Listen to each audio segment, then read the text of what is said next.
Hey everyone, and welcome into a very special edition of the Luchador Podcast. After Texas A&M rolls LSU 38-23, this is brought to you by Academy Sports and Outdoors right here in the Rollo Insurance Studio. And I was about to call it Estudio, but Billy, No, is that a library or that's a biblioteca? I do want to say this about Academy, if you don't mind. You're going to make fun of me, but that's okay. Oh, by the way, aren't we going shopping? We're supposed tomorrow? to go, today or tomorrow. We have to go. I'm looking for some camo gear. Okay. Oh, for the hunt. Yeah, so I'm looking for some camo gears, but I might wear it like Bronny here in the studio. I might do it. I feel like it would look better on you. You look like a camo guy. Do I really? You kind of got like a green color about you anyway, so. Like I'm from Mars? A green color to me. I don't know, man. The Incredible Hulk? I have a headache, and maybe Academy, some of that Gatorade. Some of that Gatorade gum at Academy could probably make me feel better. No, I think I'm going to come with you and do some shopping. Tomorrow or Tuesday, we need to go for sure. And I actually will get some camo gear as well because there's a possibility that I will be going on a hunt soon too. You know, I may even have to find like some neutral game day shirt to wear if I go to Baton Rouge in a couple weeks to watch an elimination game. College football playoff elimination game between Bama and LSU because last I checked, LSU's got 2 losses. Yep. We're going to talk about that in a minute too. So do that. I don't think I'll buy an LSU shirt at Academy, but I will go in there and buy something neutral to wear. And by the way, I think within like the next month or so, we'll get a day where it's under 65 degrees. And so it's time to get some long sleeve stuff over there at Academy too. So let's get into this pummeling. I think that's the word you used on Twitter. This pummeling of LSU that I'm going to make this comparison, and it may not feel the same to you, but just follow my train of thinking. In a way, it felt like the Arkansas game where I'm like, man, I don't know if we're going to be able to move the ball. And then the physicality that A&M plays with completely changed the narrative. And I think that's what happened in the fourth quarter of the Arkansas game. That's what happened after B.J. Mays' interception. Actually, started before, but that's where you felt the momentum shift. And then obviously insert Marcel Reed. But to me, this was about physically dominating an LSU team that in the first half got to do a lot of what they wanted to do offensively. That changed. Yeah, and I can't wait. After this, I'm going to talk to Nick Scorton. Can't wait to hear his take on things of kind of what went into that change, both from obviously they dialed up their intensity and they drew a line in the sand at halftime and said we're not going out there and doing that again. But also I'd like to know like schematically what they did differently or what they tried to take away. But man, I thought you compare it to that Arkansas game, and I get what you're saying, but I'm saying emotionally, like how I felt during the game. See, I think this was as big a swing. I mean, that game, I'm with you. Like, you felt like, damn, they're just not going to be able to get it going offensively. Right. Either one of these two teams is just going to have to catch a break on a big play or something. But this game, for almost 2.5 quarters, was 17-7. On one hand, you felt like it could have been worse. On the other hand, you're going, man, you missed a couple opportunities there. But you could get nothing going offensively, and it felt pretty dire, pretty bleak. But I've never seen a football game that mattered, like that A&M game. I mean, that I've covered, where it has been. Well, I have seen one. It's the wrong way, but where it has been so tilted one way, and I didn't feel like LSU was dominating, but it just felt like they were just gradually taking control of the football game. They were even down at 17-7 at halftime and getting the ball. You're like, okay, this isn't, in no world is this unmanageable. I mean, you were literally sitting in a world where if A&M scores next, you got a ball game, field goal or touchdown. But it just felt like LSU from minute 1 until, a couple drives in the third quarter, they were just gradually taking control of the football game. They were choking A&M out. And I've never seen such a dramatic turnaround, and we're going to go into all the reasons why. But to have two halves go 17-7, and then 31 to 31-6, it's shocking. And the fact that it didn't happen just to start the second half. Elko made that quarterback change after 2 possessions, correct? Or was it 3? I think it was 2. It was 2 possessions. So. Yeah, I mean, it was Marcel Reed and that lightning bolt of energy, and LSU couldn't stop the A&M ground game from that point on.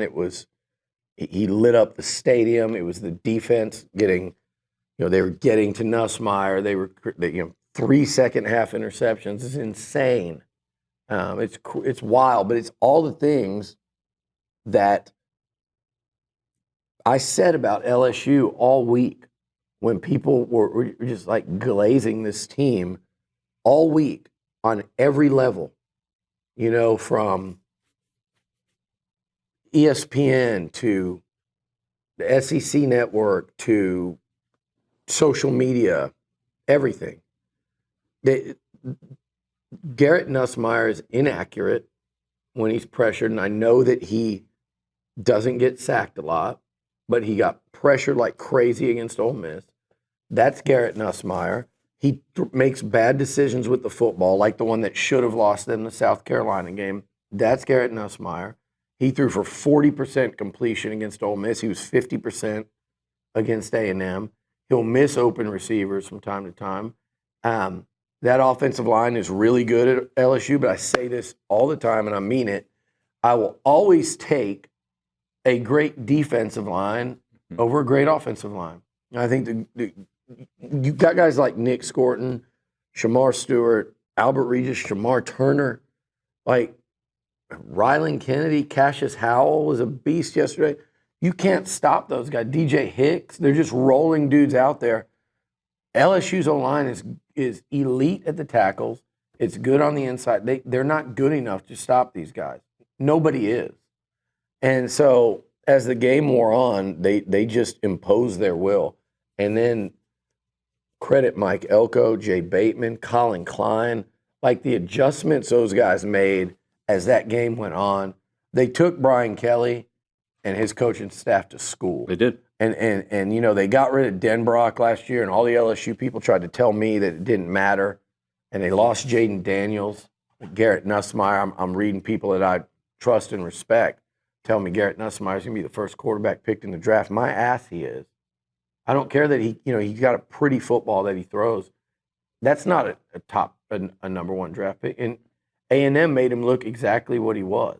In the first half. He's a good quarterback. He's a dangerous quarterback. Yes.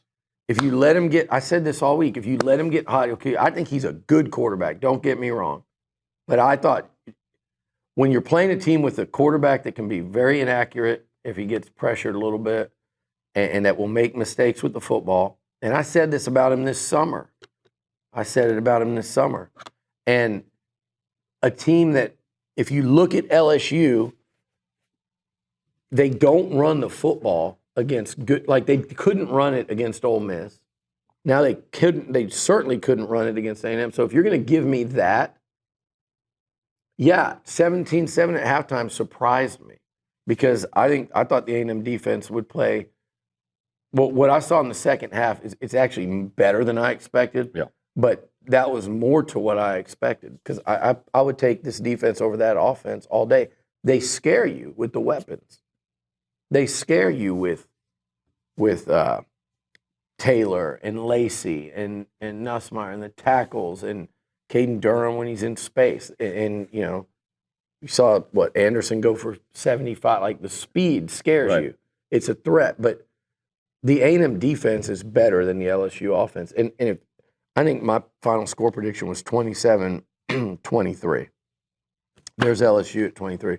What I didn't account for was this offensive explosion and the defense setting them up with so many second-half points. That was as good a half of defense as I think I've ever seen, in the modern era when offensives have opened up and it's harder to just line up 2 guys on 2 receivers and say, hey, take them out of the game. since the modern era, by modern I mean last 20 years or something, that half of defense by A&M was as good as any I've seen. And you could go back and say, well, they won that 9-6 game against Nebraska, and I'm sure there'll be exceptions, but that Nebraska offense sucked. Yeah, they didn't have NFL weapons all over the place. Their quarterback was that Martinez. They were terrible on offense that year. They put in the Cody Green guy from Dayton High School. Like, they were awful offensively. That second half, to force 3 turnovers that A&M turned into, I believe, 17 points. Should have been 21.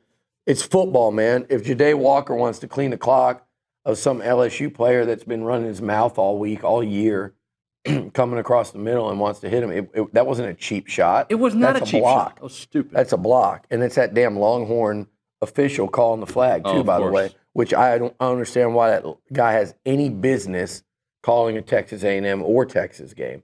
And he's done it back to back. I don't know, what is the SEC trying to save money on gas? You got this guy, shuttling around, his social medias littered with pictures of him with, decked out in Longhorn gear. So that's just a side rant.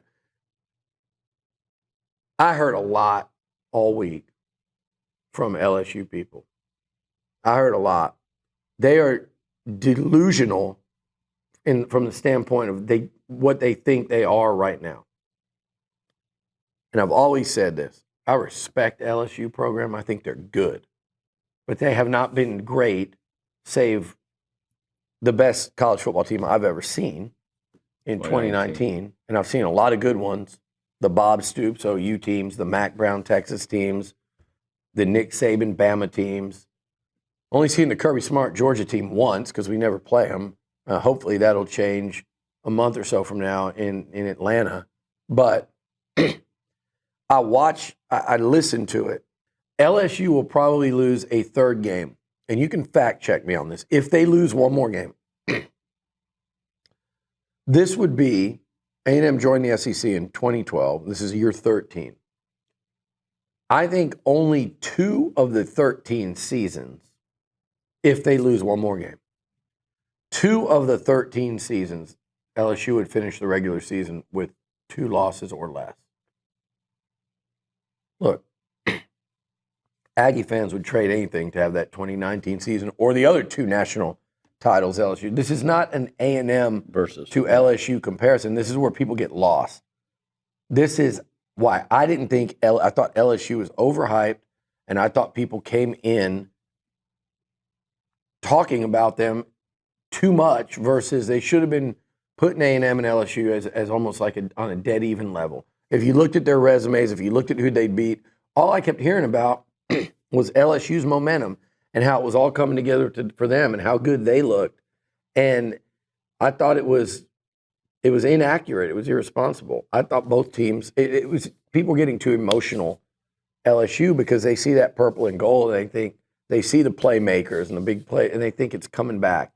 Here it comes. But it's not true. It's just not, they weren't as good as people were making them out to be. And A&M proved that to the world. And I think it's a good football team that the Aggies beat. Yeah. It's just, A&M should have been talked about more leading up to that game. And people just, they're so quick to want to put the LSUs and the Texases and teams kind of put them back. USC, they keep trying to do it, and USC and Lincoln Riley just won't let them. But they're so quick. Tennessee, they were doing that with, and now Tennessee's proven it. But just like right now, why is Tennessee ranked above this A&M team? Right. And go look at the resumes. They beat Bama, A&M beat LSU. Tennessee lost Arkansas, team A&M beat. A&M's only loss was to Notre Dame in week 1. This is a team on a 7-game win streak.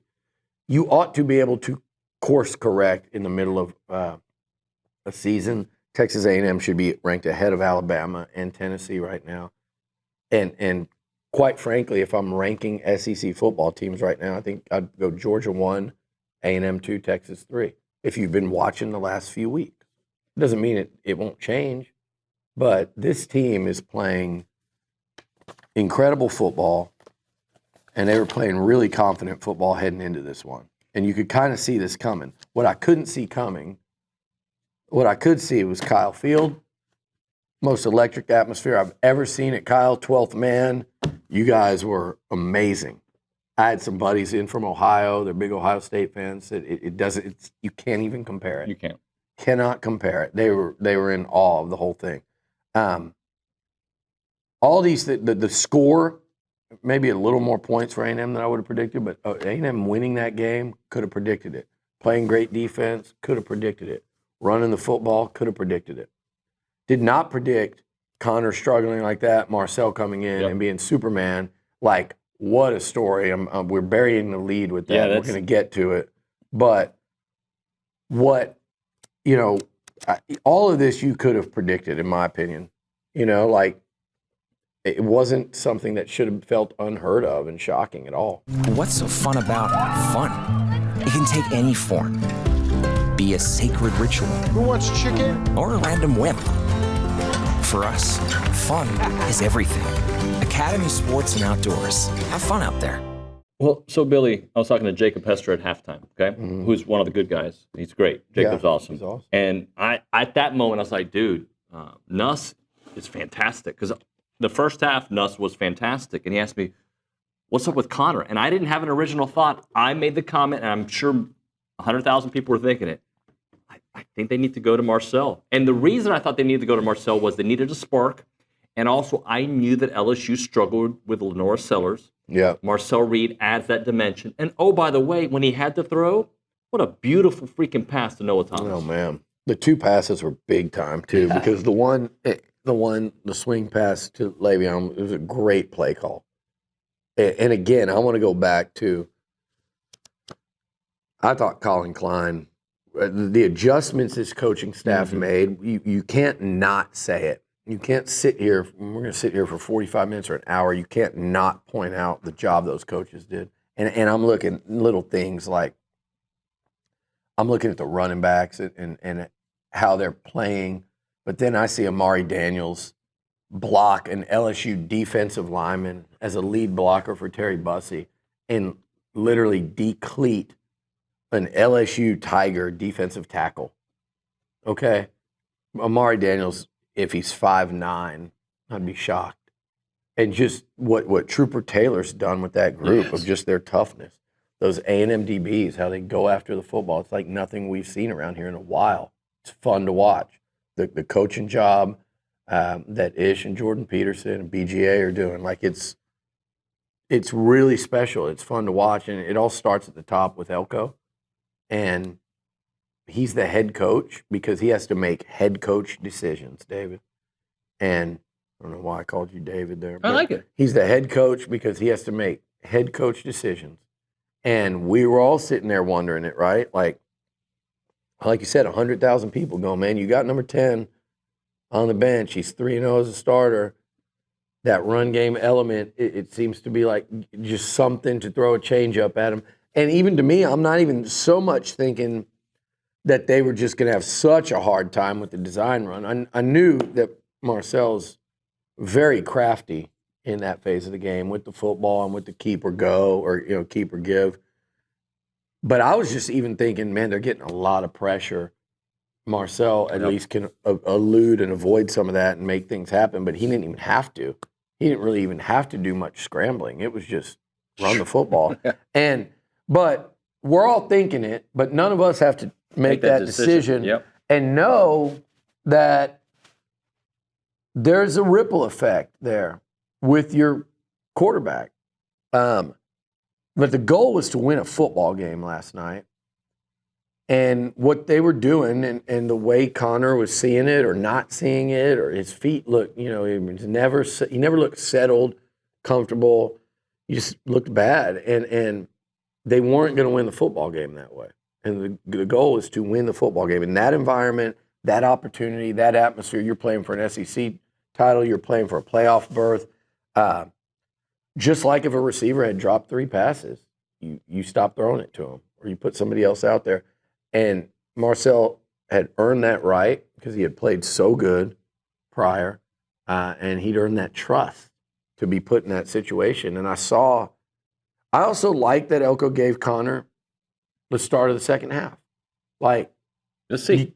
halftime, let's regroup, let's talk about it, and let's go out there and see if it looks different. And it didn't. And he also was getting killed on that first drive. And it's like, all right, we got to do something to get them off balance. And he probably didn't like what the body language, just the way everything looked.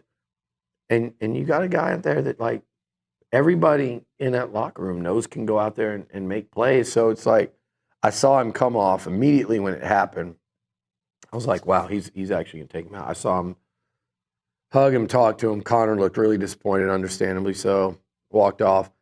And by the way, credit Connor. I was trying to see it during the game, but went back last night, and he's out there. He's the first guy to greet Marcel, and so the dude, like, that's tough on him. And he's going to have to, it'll be interesting to hear what happens this week, but it's got to be Marcel going forward. Yep. He's magic. He makes magic with, I mean, are we still going to see growing pains? Yeah. I mean, you're going on the road to Columbia, South Carolina this weekend. Like, it's tough. But Marcel is just, he's one of the more exciting young players in the Southeastern Conference. He is. I mean, what he did last night to LSU, what was it? Five drives, 31 points. 5 drives, 31 points. The only one he didn't score on, they kneeled it out. That's it. But even the field goal, they scored. It got called back. It shouldn't have. I think he also may have gotten face masked a couple plays earlier there that they didn't call. And he really should have 5 drives, 5 touchdowns, but 5 drives, 31 freaking points. And I've heard some of I was listening to our boys, T-Bob and Moscona, which is always. I haven't heard it yet. Always fun. Well, T-Bob I thought was great. T-Bob had some really, I mean, T-Bob just said this. They basically, because he and Hester, he just said they lined up and kicked our ass. Wow. And he said they ran into, he pointed out too, that, like, what doesn't get enough credit anymore in college football is the defensive-minded head coach. Because it's all the sexy offense and scoring and points. And he's kind of like basically saying the defensive head coach is a lost art for him, and it's underappreciated. And he said, and that's what LSU ran into, and the adjustments that the Aggies made and that Elko and his staff made, and to have a team full of defenders out there, just getting after you. And he said that you just don't see enough of that in college football anymore. And that's, you look around now and it's Mike Elko, Dan Lanning, Kirby Smart. You're starting to see some, Notre Dame's still doing it. Marcus Freeman. Yeah.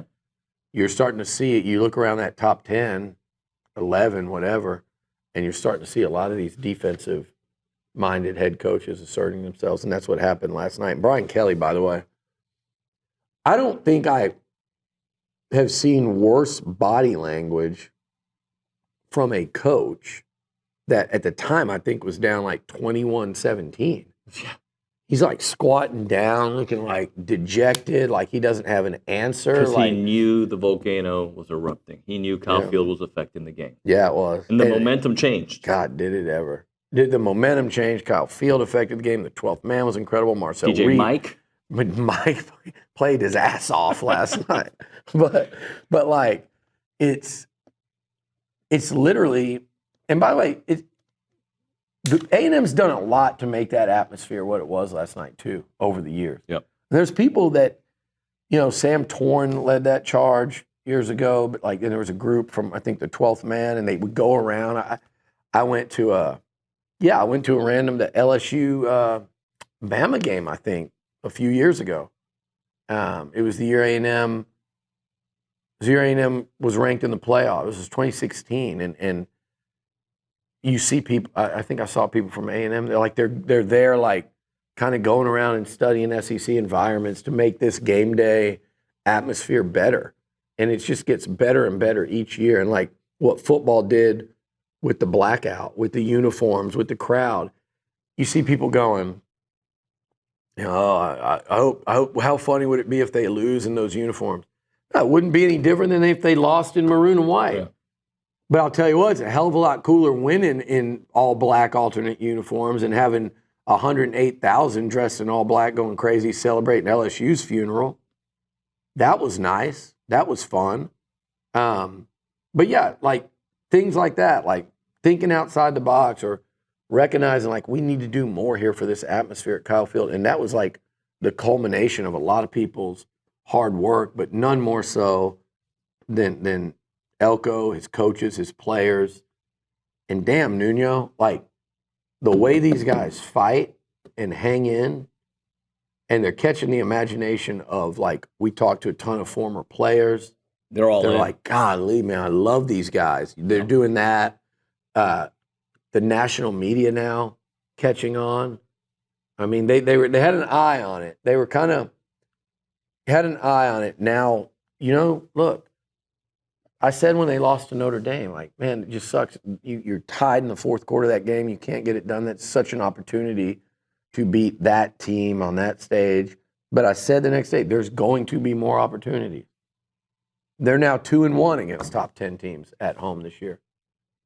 They're probably going to get another one. I'm assuming Texas is going to keep winning. Vandy put that in question yesterday, which, by the way, felt like an off night for Vandy, too. It did.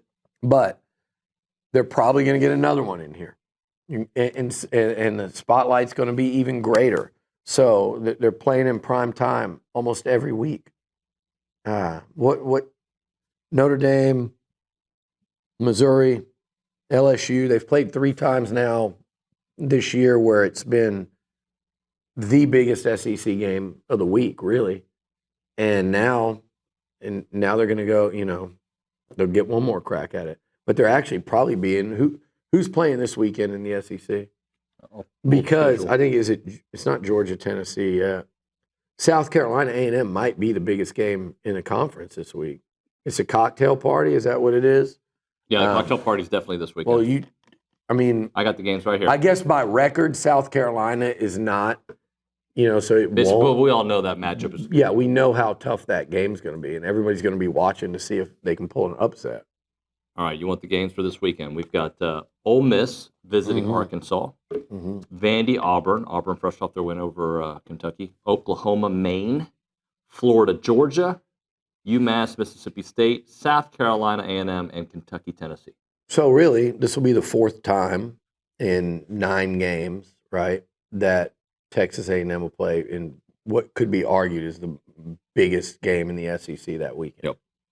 And the Texas game will be bigger than the Iron Bowl this year. So it'll be at least 5 times in 12 games. That'll be it because the other ones won't be. But the 5 times in 12 games, A&M will play the biggest game in the conference. The spotlight. And this team is starting to perform under the spotlight like they're the star. And they were the star of the show last night. But let's talk about, Nuño, some of these players. BJ Mays. Marcel Reed was incredible. Yep. And for him to come off the bench after playing the way he did and handle what I would not call it benching, but it would be a handle saying, hey, we're going to go back to our original starter. And to handle that the way he did. And to handle like watching the Missouri game and go, man, Connor keep playing like that. I don't know how much I'll be playing, but be ready because he could get hurt or that could change in a hurry. And it did change. And for him to be ready on a moment's notice and play at that level, that is elite mental fortitude and character type stuff. And then when you combine it with what we saw, and it's just funny hearing people around the country starting, like I'm looking on Twitter and people are saying, those guys from Ohio, they're like, this guy looks like Lamar Jackson. And he's got that running style. He's spectacular. And then BJ Mays, what a story. Yeah. What a story. He goes, from Texas high schools to Incarnate Word to UAB, plays really well there, comes to A&M. There were a lot of more corners talked about. That they brought a lot more DBs that they brought in the portal at his own position, much less, portal guys on the roster if you were ranking them. before the season, I don't think many people would have been like, oh, yeah, B.J. May's way up there. And I think he was banged up in fall camp, and he just gotten better and better. Like so many of these guys on the defense, though, but to come up with the 2 picks against LSU like he did in that environment, and again, just he's a problem. And then to hear an all-time post-game interview, by the way, between him and the one we got a few weeks ago from Le'Veon Moss, we're getting some good. This team's got character. It's got personality. It's got characters. Nick's in here right now doing something before we interview him. He's dancing after sacks and doing. I mean, they're fun. They're fun. They're having fun, but they're a serious bunch too. And they don't play around. And like DJ Hicks is starting to look like. Here, don't look now, but here comes number 13. And I mentioned how Rylan Kennedy gets a sack. His meter's going way up. Torian York, right? All that guy does is bust his ass. And he just goes about his business, and he's a team captain. And what a film room interception that was. What a savvy, football smart, dat win type interception that was. Just to read that back and know that that's what they like to do and not lose him, which is what the guy was consistently trying to do, is leak out of there and get lost and pick that thing off. Nussmeier never even saw him.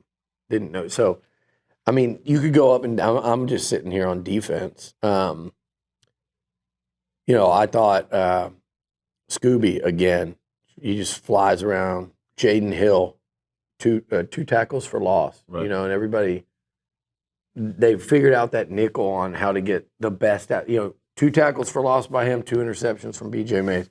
Like, everybody just came to play. They took deep shots. They couldn't connect on the deep shots. They had a 75-yard touchdown. It wasn't a deep shot. They were unable to. And when they go over the top, guys are in coverage. Guys are breaking up passes. Yeah. They're running with them. I mean, the whole defensive effort was unbelievable. But it starts up front.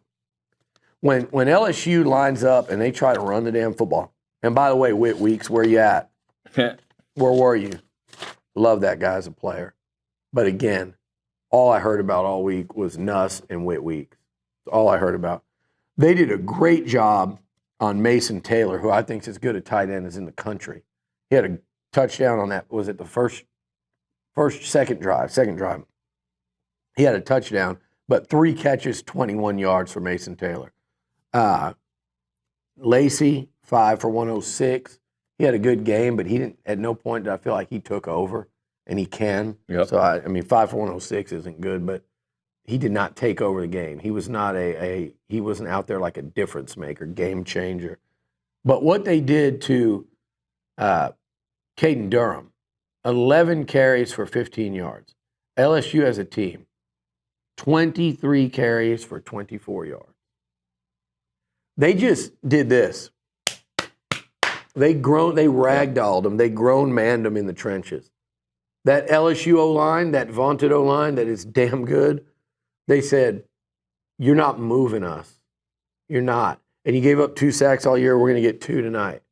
And 2 of the 3 interceptions are going to be because we pressured you. And the third one was probably because we were in his head anyway. So we're going to take credit for all 3 of those, and we're letting you gain 23 yards on 24 carries or whatever it was. So we said before the game that was the matchup. The A&M D-line dominated the LSU O-line, and people could go and watch blocks, and PFF might go out and have 3 LSU linemen on their first team All-SEC this week. I don't know. I don't care. I watched a football game. As the game went on for 60 minutes, yes, Texas A&M's defensive line, their front, clearly won that battle. And offensively, we talked about Marcel. What a second half by that O-line, though. I was about to say the O-line is where I want to start. Yeah. And the tight ends and just the blocking. Amari, I mentioned Amari, the running backs block. But that second half blocking, and remember, man, I don't know. They're doing such a good job up front. I don't know who's the best, but I feel like it's certainly, to me, it's like that left side of Zune and Basantis. Yep. And Chase Basantis, whether it's Zune, whether it's him, like both those guys are playing all SEC football. And I'm happy for Trey Zune. and Armaj Reed Adams and that whole O-line, when they got to hear LSU players talking shit leading up to the game, and they do it on Twitter, and A&M, first of all, I'm glad they chirp back and then back it up. And when I see 55 coming out on the field with a freaking steel chair, and they don't, it's not for show. They go back it up because they play like tough guys. And they went out there against LSU looking for a fight. LSU picked a fight. A&M said, I'm your Huckleberry. And they went out there and they got after it. And so, and you did that without Basantis. Yep. Okay, so credit Shanahan getting a start in that environment, but they did it without an all-conference lineman, and they took over that game as it went on. Swinson had 1 sack. He had 1 sack. I mean, that's fine. It's like Whit Weeks didn't make a play behind the line of scrimmage. LSU had 5 of them behind the line. I felt like 3 of them came in a row there to start the third quarter, like on 2 possessions there. But they had 3 of those 5 right there. But, man, the O-line took over. Amari Daniels, what a game. What a game. He was fantastic. From the A&M backs, period. But Amari with 12 for 91. And I just thought he and Moss, and they've done this a lot this year, those dudes set the tone. Yeah, they do. They are physical. They finish runs. They wear defenses down. They play like they're hungry to win. Mm-hmm. Every snap, every time they get the ball, they want to win that play, and they want to punish opposing defenders. And Amari Daniels, I said the other day, him and Albert Regis, I think are the 2 most underrated, underappreciated guys on the roster outside the locker room, like in terms of like what the fans see and think. Amari proved it again the other day. I mean, last night, 7 yards a carry, 7.6. And Le'Veon playing against his hometown team. And I love seeing him punish Major Burns, Jordan Gilbert. Yep. Put your head down and run through those dudes. Again, a lot of chirping from that front. And A&M let their pads do the talking in their helmets. And Le'Veon, 14 for 83, but also 3 catches for 42 yards. So you're talking about, a 125-yard night for Le'Veon Moss against when he didn't feel good. Yeah, against his hometown team. And again, all the more credit for Daniels, because you couldn't have gone that stretch without continuing to establish the run there. And then Marcel with 62 yards on 9 carries. So Bussy got in the action. E.J. Smith, a couple carries. Noah Thomas with the big catch of the game, obviously. That was fun. Responding after what a catch. Yeah. What a catch, too. Just to, and was it Gilbert that body slammed him at the end? That should have been 15 yards, by the way. Who's 14? That was Jordan, wasn't it? No, it wasn't. Who is? He got run over a couple times. It was Zaire Alexander. I didn't know. Gilbert, he got run over a couple times. I think one by Moss. Yeah. But yeah, Noah makes that catch. What a beautiful throw. Again, a terrific play call by Colin Klein. Yes. It was perfectly timed. All that running, and A&M's up. It was at 20. At that time, it was LSU had just scored 31-23. That sounds right. Yeah, it was 31-20. No. Yeah, was it 31-23? I think it was 31-23. LSU had just scored. A&M gets the ball. And it was 28-23. 28-20. Yeah. 28-23. Yeah, because I was thinking A&M, now that was a big missed 2-point conversion because a field goal by the Aggies puts them up 8 now. Makes it real tough. I was underestimating it. But yeah, that pass set up the touchdown to Moss had the next touchdown. Yeah, on that drive, right? Yeah. And then the last drive they kicked the field goal. So yeah. But that play call on first down, coming off an LSU score, you thought, keep doing what you're doing in the QB run game. Yep. See if you can move the sticks, put together a nice drive. Even a field goal here would be a big one. No. We're going up top, first down. No play action. Nothing. We're just dropping back, Yep. going over the top. And it was a beautiful throw. And to run like this. Perfect concentration. I mean, I'm not an athlete, but I I can catch footballs. I don't think I can run anymore. But, I mean, to run like that and have a guy draped over you, that's not easy. It's not like you're running a post and you're seeing it the whole way. It's different. That's a tough catch. You have to locate it differently. He ran under it, sped up there and kind of accelerated past everybody and hung on to it. I'm telling you, we said before the game, I said that they're going to hit deep shots. I thought they'd hit more of them. And, to be honest, I thought it would be Connor hitting them. He was not hitting them. And then Marcel came in and they said, hey, and he hit it. You're doing some great things right now with your legs, but we need this play because it is a great play call. So, Marcel, you have to execute. Noah, you have to execute. And they did it. And I think that was, if I had to pick like a back-breaking play when A&M had the football, that was the one. And the one that changed momentum was just, here comes Marcel off the bench, touchdown on his first play. That changed the whole game. And obviously so did May's interception there. By the way, did you see Nussmeier try to make that tackle? Now, that is something I could do. I could look like that. I could not make the catch like Noah, but I could make the tackle attempt like Nuss. All right, Billy, let's sum it up. An amazing win sets up the next big challenge, and it is going to be a challenge going to South Carolina. Well, I'll tell you what, if there's a D-line that can, if I'm ranking D-lines in this league, you're probably going A&M and South Carolina at 1-2. Like that unit up front for them is that intense. And as great as this atmosphere was last night, it'll be crazy. It won't be crazier, right? But it's going to be wild. Like if this was an 11, South Carolina is going to be sitting on about a 9-5. Like that atmosphere in Columbia. They had an off week. It's homecoming there. That's a big deal at other places, particularly around the SEC. Like that is going to be electric. And A&M's going to have to go in there and they're going to have a great week of practice. And as of today, like just wash out that LSU win. And they're going to have to be a mature football team and they're going to get tested. And they're probably going to get tested for 4 quarters. Yep. South Carolina could have beat Bama. They took them to the final play. They humiliated Oklahoma. The last time we saw them play, they were up 21-0, 5 minutes into a game. Yep. And by the way, they did that to A&M up there 2 years ago. 17-0. So some of these guys on this team should have some bad memories of that, and hopefully that'll help motivate them. But South Carolina should have beaten LSU. We all saw that game. They were up on them 17-0. So this is a good football team they're going to play. It's a tough quarterback, dual threat. We're about to sit down with Nick, and those guys will have their hands full with that scheme and stuff. But, man, all year, all they've done is you put a challenge in front of them, they knock it down. They got Armage out, Reed Adams out there with the chair, knocking it over. D-line's running through it, running back, putting their heads down, running through it. I mean, they've answered all of them. Hey, can they break the road losing streak? Well, hell yeah, they can. They can go up 33-6.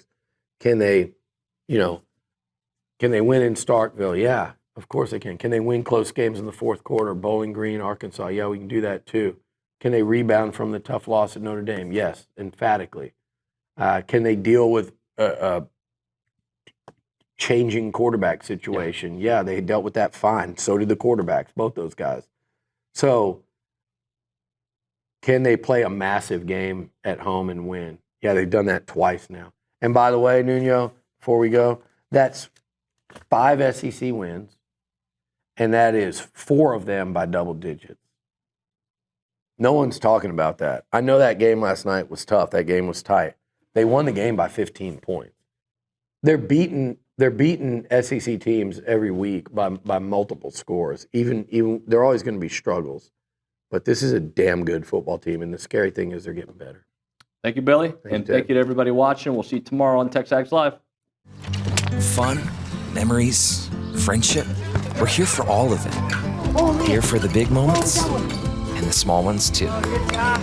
We're here for unforgettable triumph, momentary misfortune, and the impromptu throwdown. We're out here each day, chasing something great. Call it adventure, call it play, we call it fun. Academy Sports and Outdoors. Have fun out there.